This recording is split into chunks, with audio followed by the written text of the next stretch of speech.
in the picks bans here. Already one Xiao Xiao ban, so probably see another Xiao Xiao ban? No, they're not actually going to change it up first. Wow, and interestingly, so both teams have banned banned Jax on the red team here. So it's a kind of a shared ban here, but it's one that's getting respected there. The Morgana actually banned by LMQ. They care about that champion a lot in terms of Sheep in this one, but I want to see what happens with Orianna here. LMQ can first pick their mid laner if they know it's a contested pick there. That's an important champion in this one. XDG. I also want to say about Orianna ult's last game, it really was the warding that helped out so much. There was a pink ward in that bush. Like Kha'Zix and Twitch were both invisible when they were walking forward. So they thought they were safe, but the pink ward that they had already placed in the bush on their own side jungle, because they knew they had just lost a team fight and they were going to be on the defensive, turned it around for LMQ. And it worked exceptionally well for them. So honestly, LMQ definitely bringing in more to their games. I feel like they're doing better things. They're making the right choices there. And this time, Champion Select taking their time with this one. No really new mid lane bans by XDG. They removed the Soraka, but they're leaving Orianna available. Once again, Nocturne, the priority jungle pick for LMQ. And it's just the Elise ban removing the champions from Smithy. And they didn't even focus on Pharaoh Flare last time. He had a very late conversion of that Wriggles Lantern into Pharaoh Flare because of they were making so many moves elsewhere on the map. You know, he does not tunnel on farming. We'll have to see if it's a slower game, then you always have that to rely upon though. If you are Nocturne, you can hard farm your jungle and still have a threatening presence because the other team never knows where you are and they have to respect the fact that you can join a fight from, you know, half a screen away. So now we'll see what they can do with this one then. LMQ obviously putting the respect into their opponents, realizing they've won game one. XDG, what are their new adaptations? They've got to pull it back here in the next 4. So Kha'Zix is up again. I'm not going to go with that this time though. Smithy going to a more comfortable jungler and an even more early game oriented jungler here. His Lee Sin is one of the classic champions that he was known for when he was on the top of the North American jungle scene. And the Thresh, I think, is really good for Sheep as well. He's one of those big Thresh mains. I feel like all the new supports that kind of joined the league mid-season are like Thresh mains. They're good at the other champions, but like that's their best. And so I think Sheep having more playmaking potential can help. I think if like Sheep Zuna winning lane is a big deal. We know we talk about Vasily occasionally playing too aggressively, and he can get caught out by a hook and give some kills away. Some of the games that C9T won against LMQ were Vasily getting caught and kind of throwing away kills for a while. Yeah, I feel like if you are a pro support, Thresh has to be at least one of your top supports, if not your main support to go to. He's just so strong. But we do have a Lulu pick as well. Talking about support picks, it could be the mid lane as well. So I like that early flex here from LMQ. They can keep ManCloud guessing. XDG will have the guaranteed counter pick though if they want it, so they can still wait and see what the entire lineup is. Or you can take a safe pick away. Yeah. I think this is the right choice by XDG though, to grab the Orianna, make sure Xiao Xiao doesn't get it. Yes, you can use Wild Growth in similar ways to Shockwave, but it's just not the same. There's way less damage for one. And the Orianna through on ManCloud I think is a great choice. They also are able to get Lucian away here, so I think it's a pretty good start for XDG this time around, looking at pick bans, especially since they are on red side.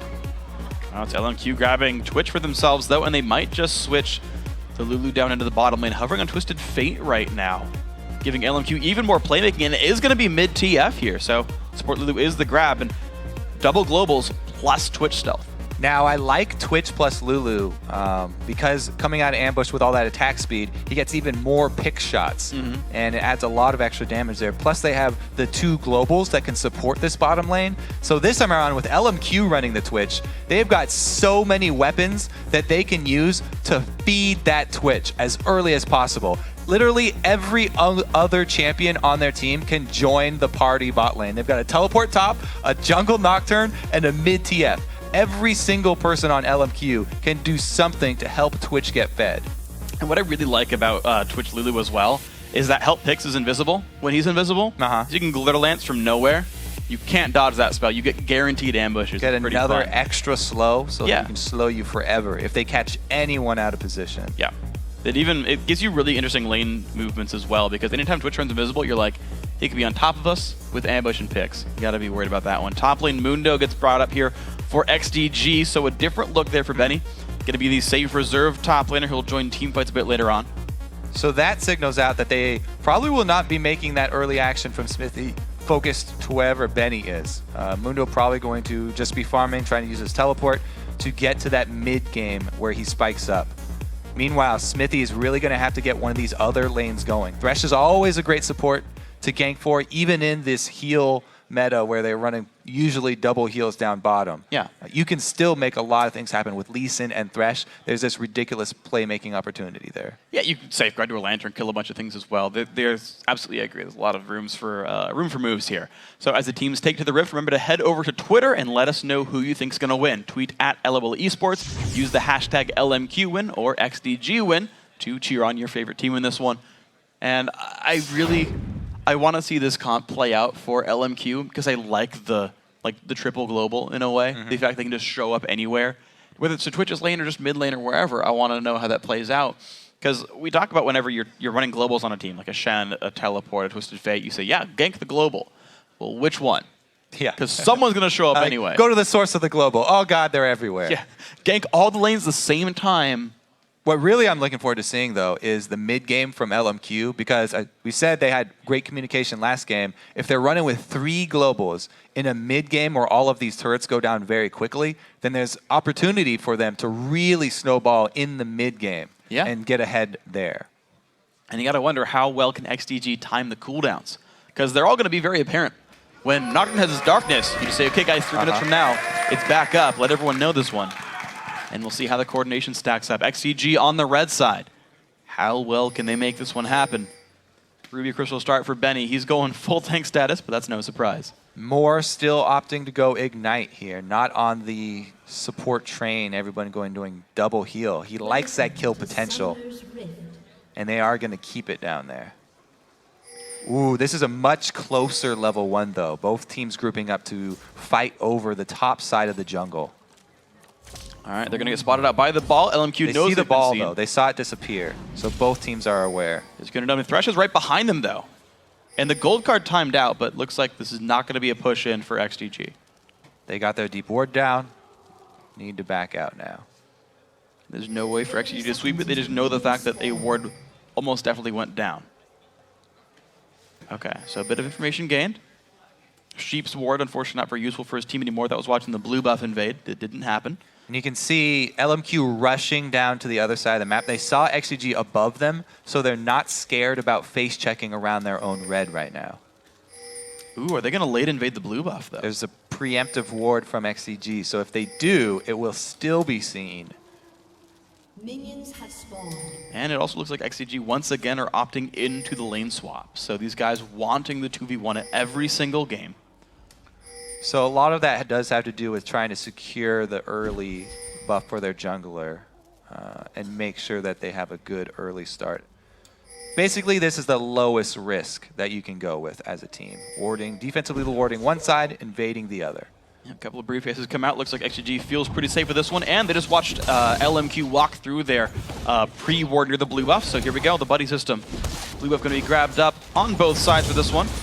And we're likely to see both teams go for the wolves and the white. All right, I like leaving the little lizard down there behind at the blue buff, because as I said before, it's so long before the jungler will check his other buff that you can delay your opponent's blue buff by another 5-7 minutes even if XDG are slow to go over and check that one. So keeping that away from Orianna, from ManCloud, that's a little investment that they're making towards later in the game.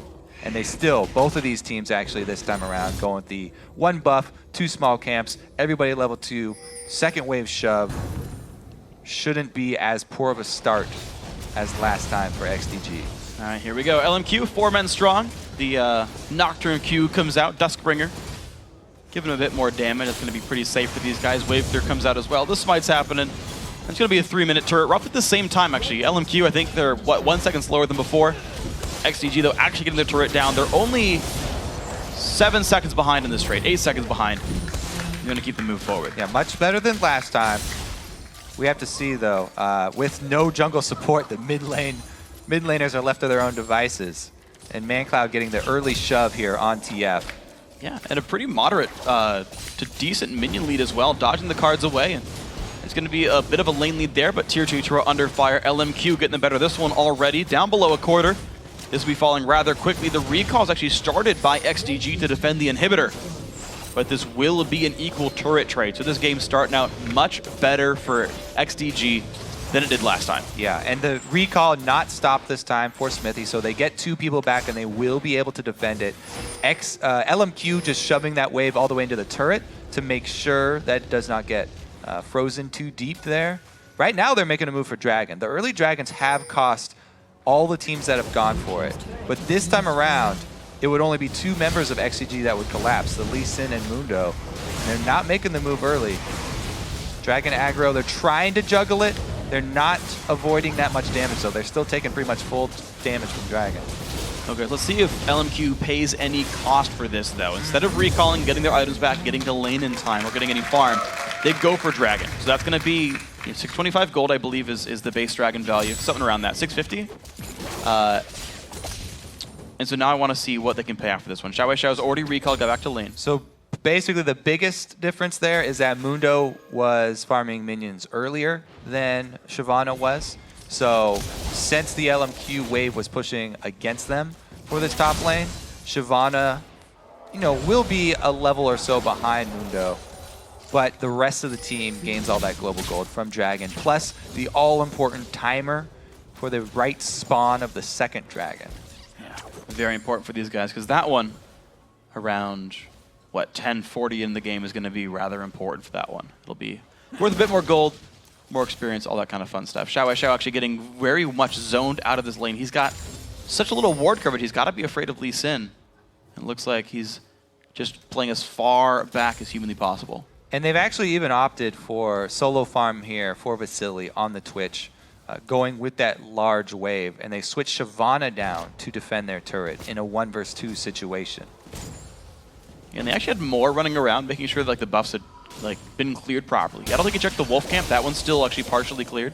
But he went down to the blue buff and made sure it got the timer. And I was like, okay, yeah, it's going to be up at around 7 minutes. And meanwhile, since Smithy is defending top, the blue for XDG will not respawn. It's still just got one little lizard there. Oh, no name walks by a ward. Looks like Ackerman is able to hold this wave fairly well, just with the threat of a jungle gank. He's going to get level 4 in this one, equal up to Zuna. Sheep and Zuna are doing a great job of not giving away the fact that they have a ward, so they got an extra 5 seconds or so of No Name's time. But here comes the first TF ulti, no turret to run Oh, to. he locks a red card, but is it going to be enough? Sheep taking a bunch of damage. Oh, he misses! The wall. He does, but it's not going to mean enough. Ackerman will claim the kill. No, it's going to be No Name. 600 gold goes to LMQ. All right, so Xiao messing up a couple times there, costs their team 2 flashes by not pulling the yellow card and not hitting the wild cards. But they still get the kill. It is the first blood, and they don't lose much of that wave in mid. That was all good and successful there. Yeah, the down turret. Dual lane waiting around. No way to get away from that one. XDG need to time that TF ulti. The first one is extremely long cooldown, and you can track that very easily. As well, both of the flashes that just got burned. XDG, even though they just got hit pretty hard, can use that information to their advantage. Slow comes out from Vasily. Benny puts the Burning Agony down, but takes some decent damage. Loses a quarter of health, but he's going to stay there in the 1v2. And unfortunately for XDG, their gank's much harder to find. Smithy just walked through a ward, and he's not going to get anything there. And that was just one of the LMQ globals. They still have the teleport available, and Nocturne one more level to get for his ultimate gank. We'll have to see if they can continue to snowball here. Vasily still working towards probably his Blade of the Ruined King rush. I've seen a couple builds, because in Europe I've seen a lot of Bloodthirster Twitches, which I really like for the Expunge burst. But you go Ruined King and you're much more self-sufficient. You slow him down and you get the extra burst from the active. I personally like BT Twitch, but Ruined King a bit more common. Zuna Ackerman, a bit of a trade. You can see the Shyvana now level 6, putting a lot of threat towards the AD carry. Zuna, this is half his health in that trade. The wards are not very deep, though, for LMQ, so I expect Ackerman to either back off or start playing more cautiously. You don't go for those types of trades when you have 0 ward coverage, extending up that far. Vasily Moore not going to get pushed around, though. A ward does come through for Smithy, but I don't know if the ward's going to mean too much, except for defensive rotations towards mid.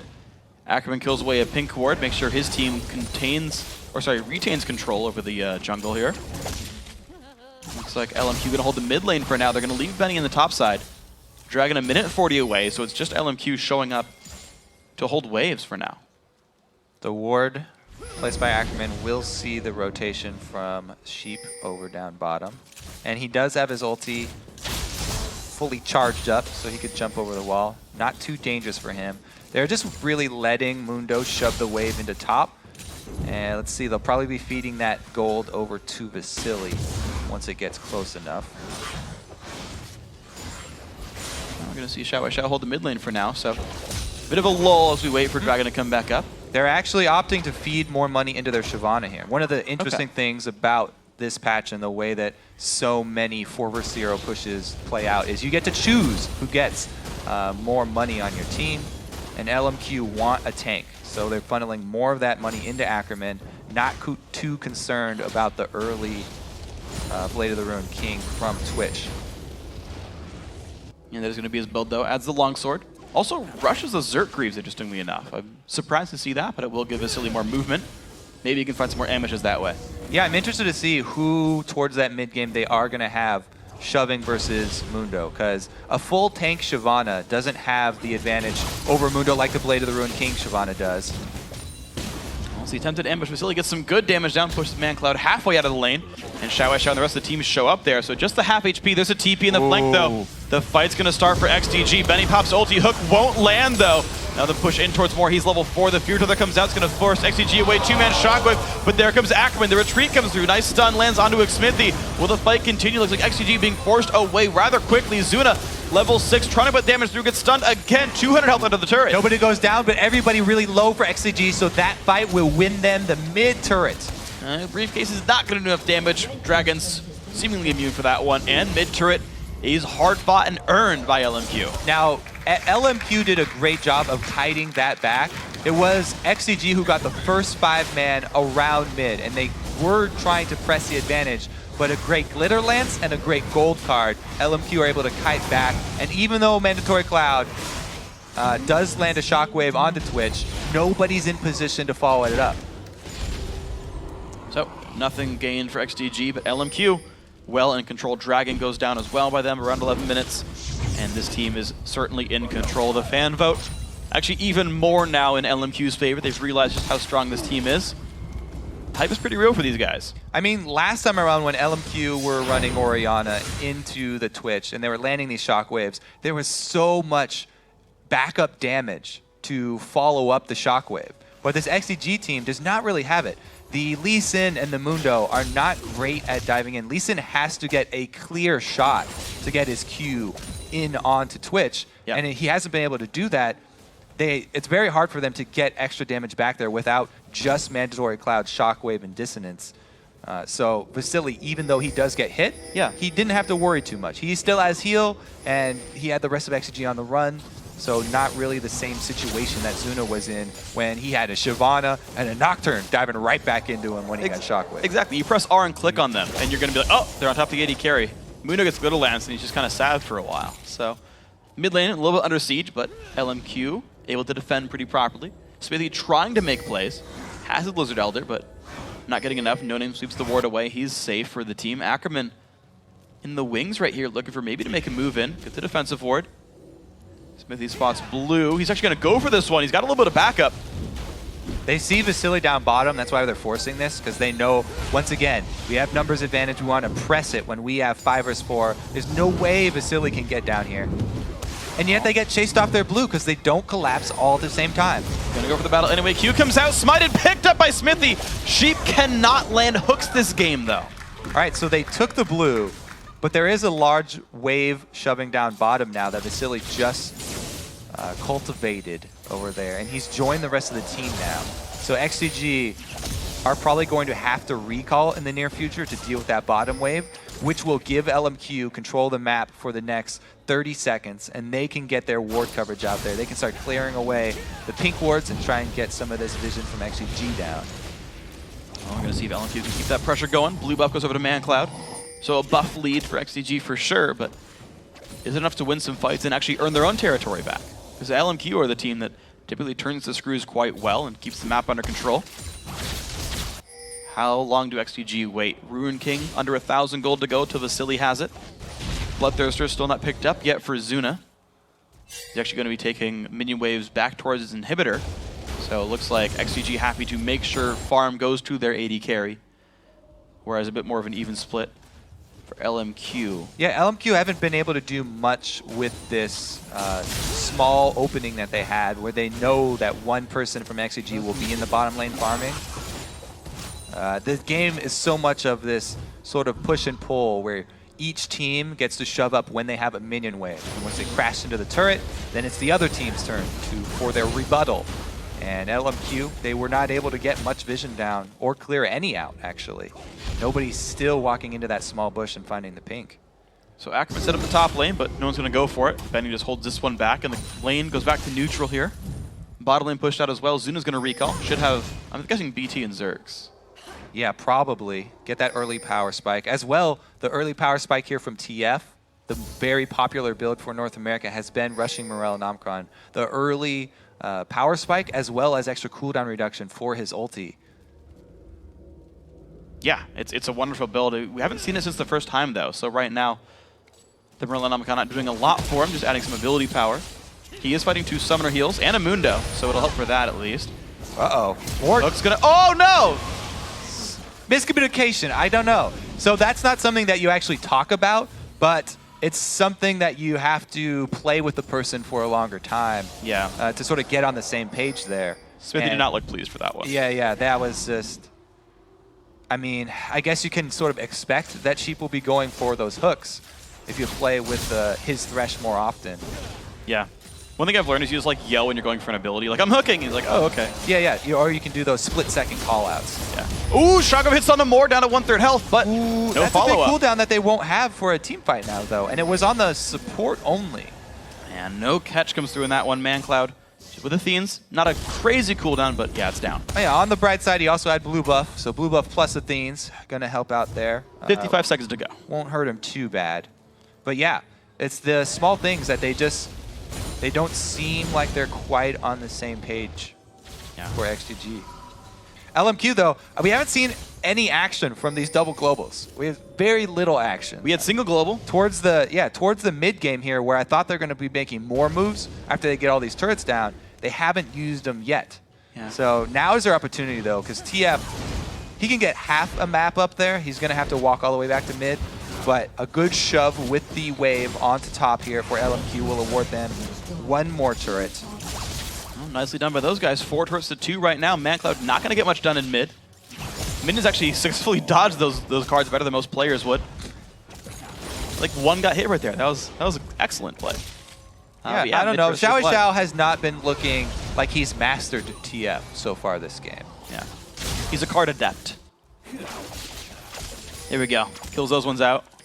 They walked mindlessly forward. Q comes out, does land Smithy. Finds some damage, but no follow-up. Once again, it's individual plays from XDG.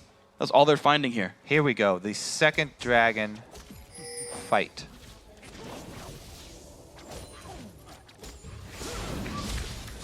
All right. There's the ward fights that preempt the dragon fight. Taking him down. Everybody dragon. getting here. Now we will see the double globals. So whichever team starts to tank up the dragon, going to be at a disadvantage. LMQ, the combo that they're looking for is the Siobhan and Nocturne initiate, backed up by a Lulu ulti. Watch ManCloud here. See where he can position this ball. XDG starts. Vasily does get spotted by the pink ward. Hook onto Ackerman. This fight might start it. He jumps in the back line. Great knockup, but the kick back. Sheep, they're going to get dived on. He goes down. Vasily finds one. Benny goes down as well. Double kill. One kill goes back, though, for XDG. Zuna over the wall. 2 for 1. The flash stun comes through. Ackerman the chase as well. Slowed down. And Zuna also falls. 3-1 LMQ. So even though you catch the tank there, that's the combo with Lulu. They get a great Lulu knockup. LMQ are able to take the dragon after that fight. And again, we're going to see a swing here for LMQ. They were already gaining extra map pressure on XDG with the extra turrets. But now they also have cleared out the dragon. So there's that amazing Lulu knockup. And then again, Smithy kicks out Ackerman. So they don't have the double dive, And when No Name goes in deep, he actually has to walk back through the box, so they do get 1 kill, but the double flash and then Cutlass active from Ackerman makes sure that they were to chase him down. And there was actually no shockwave that entire fight. So no, Manclad never found like a place to lock the team down in, which I'm surprised at, because the backline actually did come through. I don't know. The kickback of Shyvana might have thrown them off, but there was so much opportunity for him to set up one in that fight. So LMQ just finding better picks so far. Level 12 Twisted Fate. Ulti 3/4 of the way back in. Used it to help get vision during the last battle. We're going to see Benny again scoring off against Ackerman, but a level lead here for the LMQ top laner. Oh, they've got an early Mikhails as well here from Moore. So whoever even gets Thresh Hook, they can actually get him back out. So I also like it because they're looking to buff up their front line as much as possible. Lulu already providing the extra health and shields, but now he can give life back as well. As we saw, No Name is very squishy, and he hasn't hit that point of the Blade of the Ruined King plus barrel, which is the really scary point for Nocturne. So he's not that threatening, and you can see when he has to run back, when he turns tail and tries to run out of the team fight, he gets taken down very quickly. So they need all of the defensive items that they can to sort of back up his early game offensive orientation with Nocturne. Yeah. I do like the overall build though for LMQ, because they know they've got this like high damage Nocturne in there, right? Both games. Ackerman just goes tank. The only damage item he really gets is he stops at Cutlass, which is actually less than half the price of a Ruin King. Yeah, he just wants that slow. Just the slow, exactly. So when he can get on Lucian, he can stick him there. As we saw, he used it effectively after the last flash. Also, the Zanya is completed for Xiaowei Sao. So now he has the ability to bait in XDG as well. Maybe going with some Messiah plays in the near future. Let's see. Smithy right now just forced to kind of control his own jungle. Moore sweeps with the pink ward that was put down in the last Dragon fight, and you can see there are very, very few red wards down. Vasily looks like he will not be able to make a play in the mid lane just yet. Backstop plays a bit more safely here. And look at the pink ward on Baron though. Now they got a uncontested Baron not long ago. Right, in game 1. They set up the ward control and got it completely without anyone looking at them sideways. This might be their play once again. Vasily looks for a move. So they do have all of their globals available. And when XCG have been getting behind, they haven't really been making any plays, going for anything here. Vasily really dodging everything! That was awesome. All right, he's first pick in the dodgeball game. Yeah. That's for sure. I thought for sure he was going to get caught there. Very, very close. All right, so Vasily, quick on the trigger. If you're playing Twitch, you have to be able to do stuff like that because he has no other option of getting out of this one. And LMQ avoid disaster right there. Yeah. That would have been huge for XDG. Those are the picks that they want. Yeah. They had the numbers advantage as well as being able to get the initiate onto an AD carry. That would have been perfect for XDG. Here comes the pick, though. Smithy might get locked up. The Lantern not going to find anybody. Oh, the lockup from Lulu. Smithy has nowhere to go. Finally gets out. Shockwave claims no name. But there comes Shyvana. 1-for-1 so far. Mancloud, the box ball slows down Shyvana. Benny in the front lines taking a whole bunch of pain, and he goes down. The Flay comes back in, but Vasily is ready to deal a whole bunch of damage. Sheep forced away. And he's going to be safe. So after LMQ avoid disaster with Vasily dodging, then XCG just go back to farming their own jungle, and they're able to get that pick with a TF ulti plus Nocturne. That's the double globals, and the double globals will award them a global objective. There we go. Tier 2 mid turret falls as well, and all the minions die right after. No counter pressure available for XDG. All right, so let's watch the initiate here from TF. Because he has the Zanyas, he has the confidence to TP in right next to 2 melees. And No Name's able to complement his initiation, but he is going to pay for that one with his life, and Ackerman has to come in from the side to finish their kill. Benny tries to do the same thing, taking up the rest of LMQ, but not able to withstand the damage of that Twitch. With the attack speed and Blade of the Ruined King, he's able to melt through the health tank. Yeah, one thing that happened there as well is that like Benny actually lost health by using his ultimate. He was actually below 40% by the time he even used it, so he's already under Morellonomicon, and just like didn't gain anything back before he died. Yeah. Early Morellonomicon is already popular on TF now, and it just kind of works even better being able to apply that over and over because he also has the on-hit magic damage, so even just auto attacks. Yeah. We'll be applying that to Mundo. And look at Benny's build, because he's not even going for like the high damage Sunfire. He's like, Randuin's Visage, I need to not die is my #1 priority. And I know you talked about XDG not having follow-up damage, but this is even more in this line where Benny is an even less of a damage threat. And even with this tanky build, it's still been going down. XDG do find themselves mid-outer, but Ackerman will get top tier 2 to half. Right, LMQ are pushing 2 lanes while XDG only pushing 1 lane, and they're going to lose an inhibitor turret for this mid lane push. Wow, look at this. No Name going to be joined up with the rest of the team. Yeah, it's going to be the quick teleport for Ackerman. Inhib turret goes down. XDG kind of waiting around. Zuna's going to get this one, but there's no one to defend this. And they're not even looking to stop anytime soon here. That will be inhibitor. Definitely not worth for XDG there.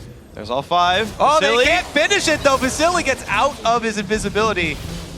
See if they can get back in time to stop Zuna now. The rest of XDG, goal right now, stop all the recalls. They're buying Zuna as much time as they can. It's a dangerous game, but they're playing it pretty well so far.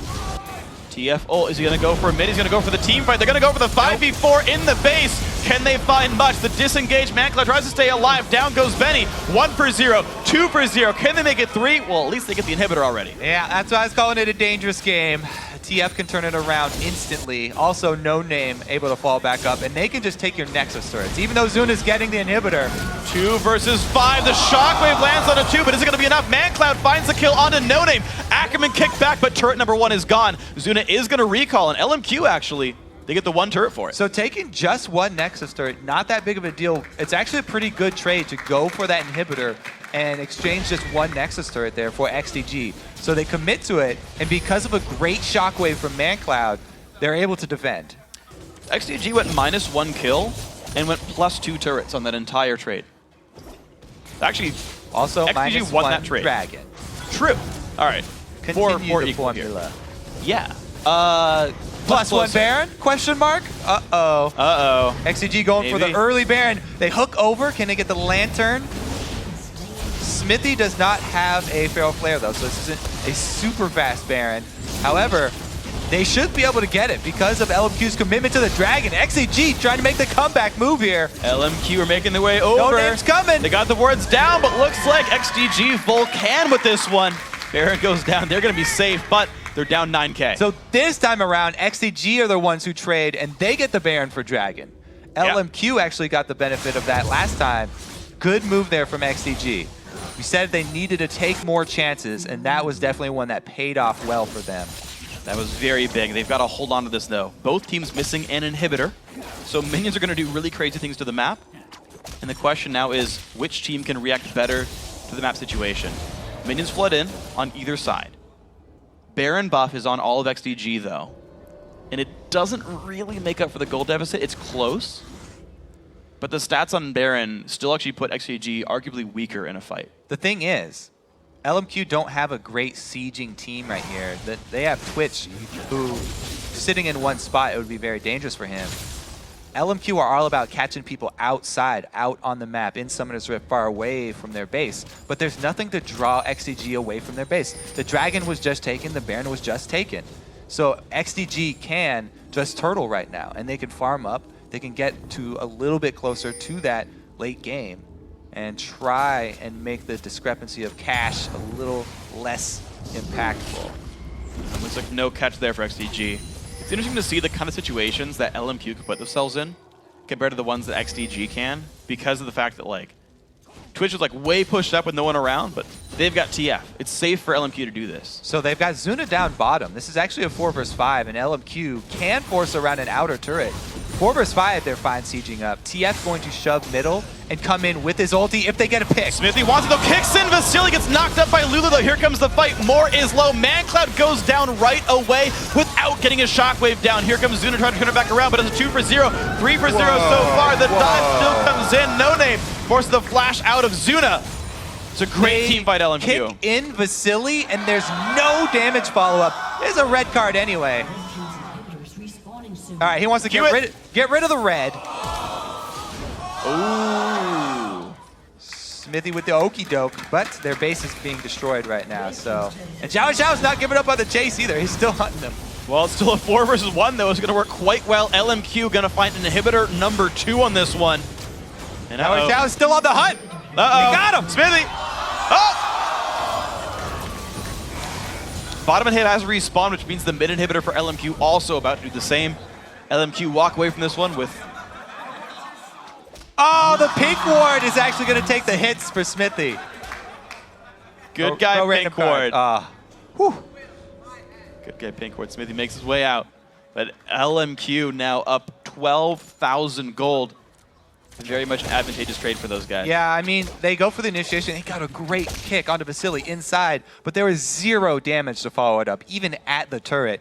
As we said, Zuna was down bottom, and he didn't get to join to the fight until someone had already died from XDG. So LMQ, just by being in position and being able to have so many globals where TF can just instantly join the fight, huge advantage, and they get the collapse onto the turret, which awards them another inhibitor. And another one is exposed, so they can easily just force it there. And so we'll see when LMQ goes for that kind of death push. These guys are head by a lot. 30 minutes in. The first game, they got about 33. Actually, I'm wrong on that one. It was like 27 or something like that. The LMQ getting ready. Mid inhibitor's dead, bottom inhibitor's open. Ackerman's setting up the bottom lane for this one. Plenty tanky.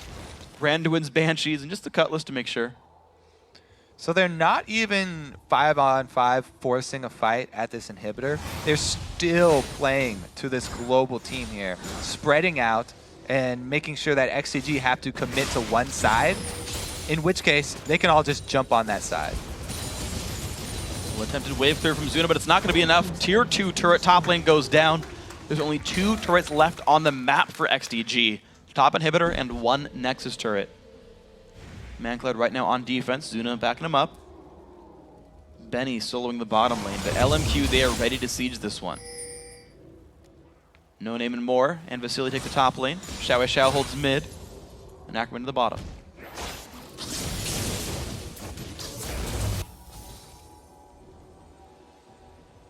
All right, so this will probably be the last desperate fight here from XDG. They need to get a good Shockwave, and they have to have someone in position to follow up.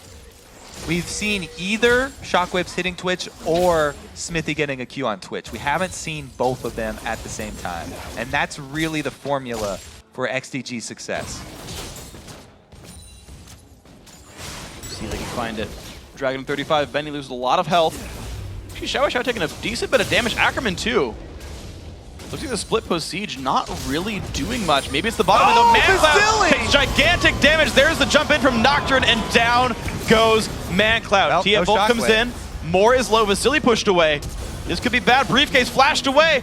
Bottom inhibitor goes down, and here comes the rest of the chase. 4 versus 5. The dive in from Ackerman. Zuna under fire, takes a lantern to get out. Now Smithy under a bit of pressure, and Zuna does go down. Now 5v3. Bennett getting chased. He's going to fall as well. Only 2 members alive for XDG, and this should be LMQ closing out the second game. 32 minutes in. Smithy just, dancing back and forth, but that is going to be the game. 1 game to go, and LMQ is in the LCS. Another dominating performance as well. Now the smiles are happening. They're getting really close. After the first game, they're a little trepid, but now we saw some emotion. Yes, smiles coming out for these guys. And they know, and of course you look over at XDG and you realize this is not where they wanted to be. We gotta find something to make it work. Honestly, the playmaking, it's not synced up. Single man shockwaves, missed hooks, kicks backwards into nobody. XDG